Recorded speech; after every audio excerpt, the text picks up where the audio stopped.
close till I get up. Time is barely on our side. I don't wanna waste what's left. The storms we chase. Welcome to YouTube channel education for all. दोस्तों, आज की class में हमने AJK PSC senior teacher general and B16 के paper 2018 के pedagogy के portion को solve करना है। इससे पहले हमने ब्लूम टैक्सोनॉमी के बारे में पढ़ा था और हमारे 7 लेक्चर हमारे चैनल की प्लेलिस्ट में मौजूद हैं जिनको आप विज़िट कर सकते हैं। इन तमाम लेक्चर्स में हमने सबका पेपर्स को सॉल्व किया हुआ है और बहुत से कंसेप्ट्स क्लियर किए हुए हैं। और आपसे गुजारिश है कि हमारे इस यूट्यूब चैनल को जल्दी से सब्सक्राइब कर दें और बेल आइकन को प्रेस कर दें ताकि आने वाली लेटेस्ट वीडियोस आपको वक्त पर मिलती रहें। अगर आप सब्सक्राइब नहीं करेंगे तो हमारी आने वाली लेटेस्ट वीडियोस जो कि PSC के सबका पेपर्स और मुश्तमिल होंगी आपको वक्त पर नहीं मिल सकेंगी। तो चलते हैं हम आज के PSC के पेपर की तरफ। जैसे कि आप लोग स्क्रीन पर देख सकते हैं कि ये पेपर है senior teacher journal line B16 का और ये 2018 का पेपर है और इसके मैक्सिमम मार्क्स 100 हैं और इसका जो पेडागोजी का पोर्शन है वो 30 नंबरों का है और 30 मार्क्स के MCQs आते हैं। और आज हम पेडागोजी के पोर्शन को सॉल्व करने की कोशिश करते हैं। तो हमारा जो पहला MCQs है, the characteristics of activity centred curriculum, A student interest, B training of practical work, C overall development, D all the above। तो इसका राइट आंसर क्या है जी? all the above।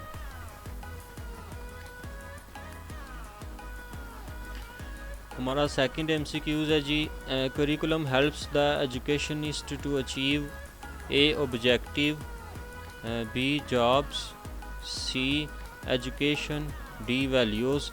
तो जो एक तालीम देने वाला होता है वो किस चीज़ को अचीव करने की कोशिश करता है? ऑब्जेक्टिव्स को। A is the right answer. Third MCQs है, for planning of curriculum it is essential to do A programming, B situation analysis, C report writing, D designing strategy. तो इसका राइट आंसर क्या है जी? Situation analysis. जब भी curriculum plan किया जाता है तो वो अकॉर्डिंग टू सिचुएशन होता है और सिचुएशन का एनालिसिस किया जाता है कि किस किस्म का करिकुलम हमने डिज़ाइन करना है।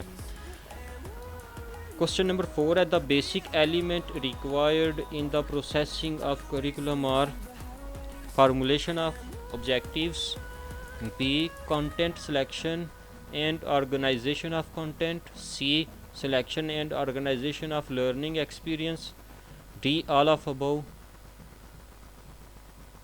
तो इसका राइट आंसर क्या है dear followers? all of above। Question number 5 है, which type of research provide the strongest evidence about the existence of cause and effect relationship.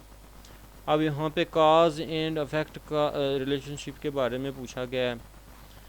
तो कॉज एंड अफेक्ट रिलेशनशिप जो होती है वो हमेशा एक्सपेरिमेंटल रिसर्च में होती है। किसी चीज़ का हम काज और उसका अफेक्ट मालूम करने के लिए हम उसका एक्सपेरिमेंट करते हैं। तो हिस्टोरिकल रिसर्च जो होती है वो हिस्ट्री से रिलेटेड होती है कि पिछले लोग जो गुजर चुके हैं उन्होंने जो रिसर्च किया वो कहाँ तक थी और आगे हम जो उसकी रिसर्च कर रहे होते हैं उसमें हमें पूरा बैकग्राउंड बयान करना पड़ता है। तो एक्सपेरिमेंट रिसर्च जो है इसका राइट आंसर है B, क्योंकि हम काज एंड इफेक्ट रिलेशनशिप की बात कर रहे हैं। इसी तरह क्वेश्चन नंबर 6 है, research that is done to understand and event from the past is known as. अब देखें ना, इवेंट फ्रॉम द पास्ट, माजी के जो इवेंट्स थे उनके बारे में पूछ रहा है। तो ये कौन सी रिसर्च होगी? A experiment research, B correlational research, C replication, D historical research. तो ये हिस्ट्री के बारे में है। फिर आप लोगों को आसानी से समझ आ गया होगा D is the right answer, क्योंकि यहाँ पे इवेंट्स फ्रॉम द पास्ट का जिक्र है। क्वेश्चन नंबर 7 है, the correlation between intelligence test and score and grades is not correlated, B positive, C negative, D none of this. तो right answer इसका क्या है जी? Positive. B is the right answer. Question number 8 है जी, measurement and evaluation can be use to. जो पैमाइश और जायज़ा है वो किस लिए इस्तेमाल होते हैं? Motivate student, help to develop the scope sequence of teaching, C assess the effectiveness of learning activities, D none of these। तो जो लर्निंग एक्टिविटीज़ हैं उसका क्या असर हुआ है बच्चों पर, उसकी आउटकम क्या है, या तो हम ये चीज़ जानने की कोशिश करने के लिए हम मेजरमेंट और एवेलुएशन हम करते हैं।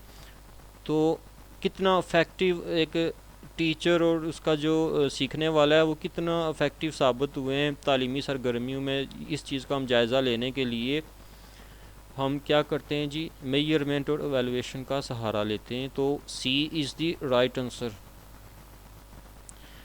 नेक्स्ट क्वेश्चन है, an adult human has dash bones in his body. कि इंसान में कितनी हड्डियाँ होती हैं जी, 206 होती हैं। B is the right answer. Next question है, dash presented the value that play is important for strengthening imaginary power of a child.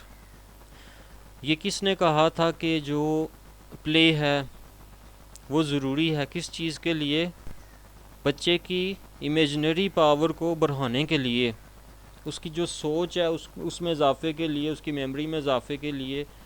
तो प्ले जो है वो अहम किरदार अदा करता है जी। ये किसने कहा था, पियाजे ने कहा था, बी फ्रॉयड ने कहा था, सी रॉबर्ट ब्राउनिंग ने कहा था, या वाइगास्की, डी वाइगास्की ने कहा था। तो वाइगास्की ने बात की थी, सोशल इंटरेक्शन की बात की थी आपने। और अगर हम पियाजे की बात करें तो पियाजे ने ये बात कही थी कि जो प्ले है वो इम्पॉर्टेंट रोल प्ले करता है for strengthening imaginary power of a child.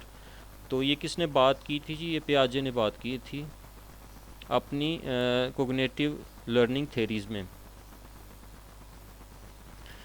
Next MCQs है जी, in the first few weeks the child has dash control on his body. ये बहुत बार रिपीट होता रहा है पीएससी के क्वेश्चंस में, एमसीक्यूज़ में। तो इसका राइट आंसर क्या है जी, B child has no control on his body. Question number 12 है, in dash stage children are able to think about things symbolically. कि कौन से स्टेज में बच्चे जो है चीज़ों को सिम्बोलिकली सोचना शुरू कर देते हैं। A formal operational stage, B pre operational stage, C concrete operational stage, D sensory motor stage. तो डियर फॉलोवर्स, हम इन चारों स्टेप्स को अच्छे तरीके से समझने की कोशिश करते हैं, क्योंकि हर बार ये जो पियाजे की लर्निंग थ्योरी है इसमें से हर बार वो क्वेश्चंस पूछ लेते हैं। तो हम शार्ट इनको समझने की कोशिश करते हैं। तो सबसे पहले जो सेंसरी मोटर स्टेज है dear followers, sensory motor stage जो है वो पैदाइश से 2 साल तक है। बच्चा अपने सेंसेस से सीख रहा होता है और इस स्टेज में बच्चा जो होता है वो ऑब्जेक्ट परमानेंस होता है। अगर आप बच्चे के सामने से किसी चीज़ को लेकर जाएं तो वो भूलेगा नहीं इस चीज़ को, बल्कि इस चीज़ के लिए रोएगा। और बच्चा जो होता है वो डेफर्ड इमिटेशन होता है। इस उम्र में बच्चा हर चीज़ को नकल करता है। अगर बच्चे ने अब्बू को शेव करते हुए देखा तो इसने इस मेमोरी को दिमाग में रख लिया, कुछ दिन बाद वो भी ऐसा ही करेगा। तीसरा ये कि बच्चा गोल डायरेक्टेड बिहेवियर रखता है। बच्चे के सामने अगर एक बोतल पड़ी है तो बच्चा धीरे धीरे कोशिश करेगा बोतल तक पहुंचने की। दूसरी जो स्टेज है वो है प्री ऑपरेशन स्टेज। ये स्टेज 2 से 7 साल तक होती है। प्री ऑपरेशन से क्या मुराद है जी, मींस ऑपरेशन से पहले की स्टेज। इस स्टेज को क्वेश्चनिंग एज भी कहते हैं, क्योंकि बच्चा बहुत ज़्यादा सवाल करता है इस एज में। इस उम्र में बच्चा सवाल ज़्यादा करता है। इस उम्र में बच्चा ईगो सेंट्रिक होता है। वो ये समझता है कि जैसे वो फील करता है सारी दुनिया इसी तरह फील करती है। और बच्चे में इरिवर्सिबिलिटी होती है। बच्चे जो होते हैं वो चीज़ों को सिम्बोलिकली सोचते हैं, चीज़ों की तस्वीर दिमाग में बनाना शुरू कर देते हैं। इनकी ज़बान में मैच्योरेशन आना शुरू हो जाती है, मतलब इनकी ज़बान में पुख्तगी आना शुरू हो जाती है। वो चीज़ों को जहन में याद रखना शुरू कर देते हैं, जिनकी मदद से वो पास्ट और फ्यूचर में फ़र्क को समझने लगते हैं। इसी तरह जो तीसरी है जी वो कौन सी स्टेज है जी, concrete operational stage. Concrete operational stage में बच्चों में लॉजिक आना शुरू हो जाता है, बच्चों में ट्रांजिटिविटी पैदा हो जाती है।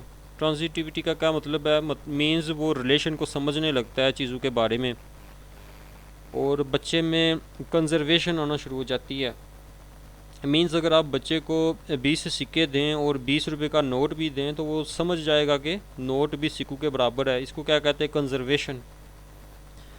चौथी स्टेज है जी फॉर्मल ऑपरेशनल स्टेज, और ये स्टेज जो होती है ये 11 साल से ऊपर तक होती है, 11 साल से ऊपर तक होती है। और कंक्रीट ऑपरेशनल स्टेज कहाँ तक होती है जी? 7 से 11 साल तक। और फार्मल ऑपरेशनल स्टेज होती है 11 से अबव। बच्चे में हाइपोथेटिक डिडक्टिव रीजनिंग पैदा हो जाती है, मीन्स साइंटिफिक थाट उसके अंदर आ जाती हैं।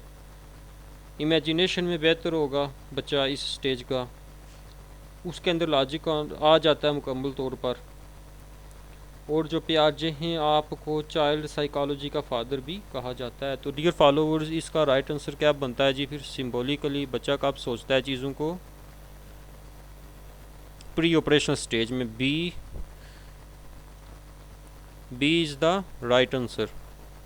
नेक्स्ट क्वेश्चन है जी हमारा, dash is concern with the determination of corporative policy and the overall coordination of production, distribution and finance.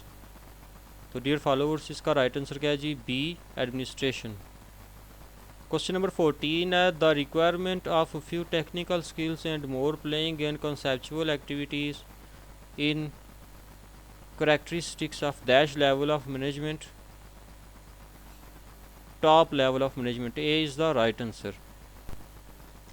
Question number 15 है जी, in dealing with the problems से डील करते वक्त वेदर दे आर इंटेलेक्चुअल और behavioural, कि वो intellectual हैं या बिहेवियरल हैं, कि बच्चा जो है इंटेलेक्चुअल अंदरूनी तौर पर उसके अंदर कोई प्रॉब्लम है, या उसका कोई बिहेवियर क्लास में अच्छा नहीं है कि जिसकी वजह से वो जो उसकी स्टडी है उसमें अच्छा वो आउटपुट नहीं दे रहा। The first step to take by teacher is to, पहला स्टेप प्रॉब्लम्स को डील करते वक्त टीचर पहला स्टेप क्या लेता है? A, decide on the treatment, B, treat all students to the same, C, write a perspective programme for each student, D क्या, make a diagnosis of a problem. तो सबसे पहले टीचर क्या करता है? Make a diagnosis of a problem, जो problem होती है उसको डायग्नोस करने की कोशिश करता है, उसकी तहकीक कर जाने की कोशिश करता है, उसकी गहराई तक जाने की कोशिश करता है। क्वेश्चन नंबर 16 है जी, learning is directly in proportional to the teaching, B, depend on the goals set by teacher, C, the manipulation of the learner by the teacher, D है जी, relatively permanent change in behavior as a result of experience। तो learning क्या है जी? एक permanent change होता है जो बच्चे के अंदर आता है, और ये चेंज अगर परमानेंट ना हो तो लर्निंग नहीं होती। अगर उसने, या फिर आप जो भी चीज़ याद करते हैं और आप वो भूल जाते हैं कल, तो ये परमानेंट चेंज नहीं है आपके बिहेवियर में। लर्निंग तब ही होगी जब आपके अंदर एक परमानेंट चेंज आएगा। तो D is the right answer. Question number 17 है जी, which term is not a type of remembering, A, recall, B, recognition, C, redundancy, D है जी, रीलर्निंग। तो डियर फॉलोवर्स, इसका राइट आंसर क्या है जी? C, redundancy. बेंजामिन ब्लूम ने जो टैक्सोनॉमी पेश किया था लर्निंग का, इसमें जो पहली स्टेज है वो नॉलेज है, और नॉलेज का जो वर्ब है वो क्या है? रिमेंबरिंग। और इसको रिवाइज़ किया गया था 2001 में एंडरसन की तरफ से। तो रिमेंबरिंग में क्या नहीं आता? रिडंडेंसी नहीं आती। आगे क्वेश्चन नंबर 18 है, Sarah is looking for organised instructional programme in which the teacher and learners can be physically separated, which of the following she will choose, कि वो कौन सा प्रोग्राम होगा जिसमें टीचर और स्टूडेंट जो हैं वो फिज़िकली सेपरेट हैं, और सारा कौन सा प्रोग्राम चूज़ करेगी जिसमें टीचर और स्टूडेंट जो है फिज़िकली सेपरेट होंगे? A, distance education, B, uniform resource locator, C, web quests, D computer based instruction. तो डिस्टेंस एजुकेशन जो है डियर फॉलोवर्स, इसमें टीचर और जो स्टूडेंट होते हैं वो फिज़िकली सेपरेट होते हैं, तो A is the right answer. Next question है जी, logo means knowledge and psyche means A soul, B mind, C consciousness, D behaviour. तो लोगो का क्या मतलब होता है जी, नॉलेज और psyche means soul, A is the right answer. Question number 20 है जी, Greeks study psychology as a branch of theology, B philosophy, C biology and D religion. तो इसका राइट आंसर क्या है जी, B philosophy. Who established the first psychological laboratory. जो पहली psychological laboratory है, इसको किसने इस्टेब्लिश किया था, किसने तामीर किया था? ए गाल्टन, बी कार्ट लेविन, सी वुंडट, डी वाटसन। तो डियर फॉलोवर्स, जो वुंडट हैं आपको साइकोलॉजी का फादर भी कहा जाता रहा है कुछ अर्सा, और आपने 1879 में पहली साइकोलॉजिकल लेबॉर्ट्री लिप्जिंग जर्मनी में कायम की, और आपका तल्लुक स्ट्रक्चरलिज्म से है। तो सी क्या है जी, हमारा राइट आंसर है। नेक्स्ट क्वेश्चन की तरफ चलते हैं। Which of the following is the most likely to be characteristic of ineffective teacher. इनमें से इनफेक्टिव टीचर की कौन सी खूबी बयान की गई है? ए emphasis upon standard, B emphasis upon the control of immediate situation, C refusal to help students until they have helped themselves, D differential treatment of the students of his class। तो D is the right answer।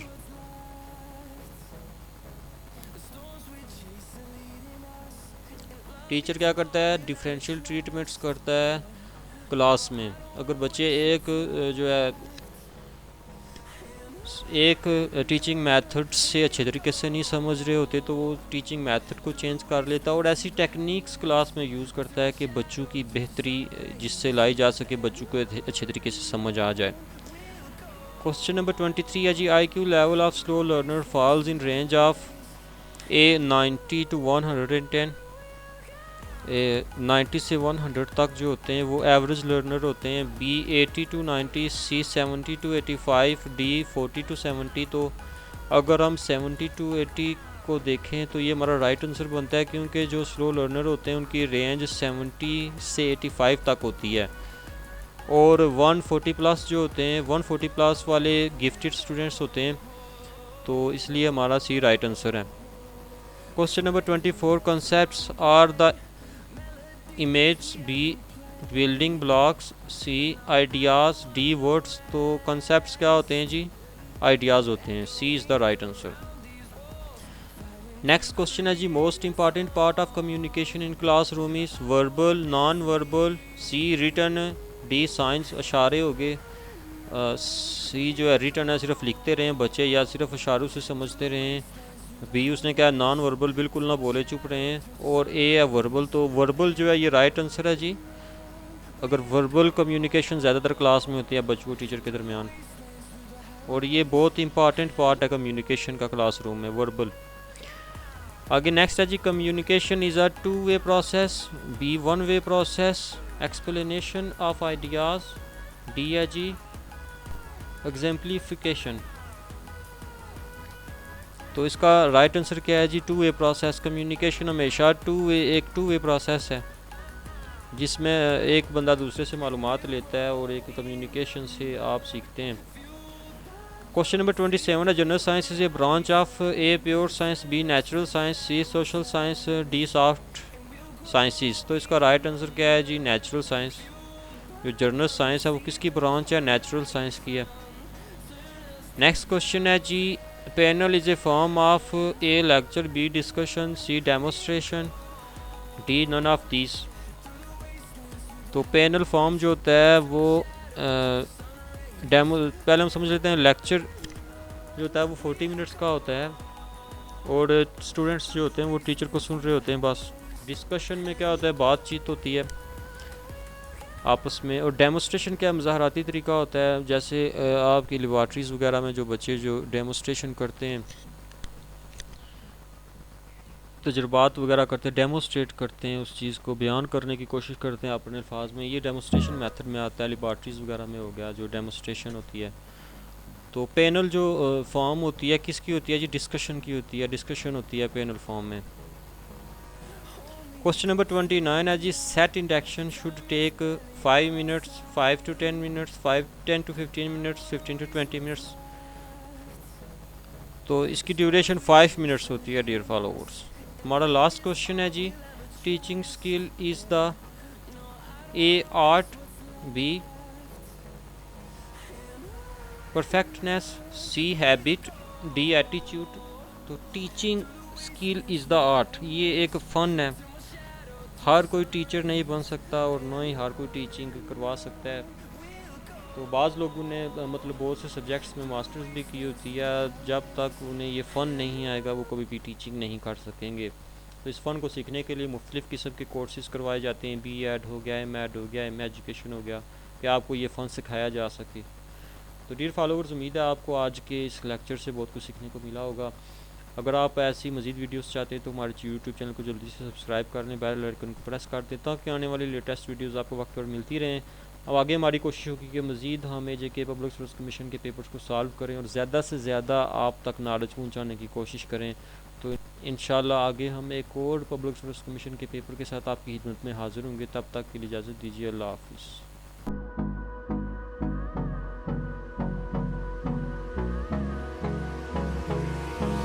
Hold me close till I get up. Time is barely on our side. I don't wanna waste what's left.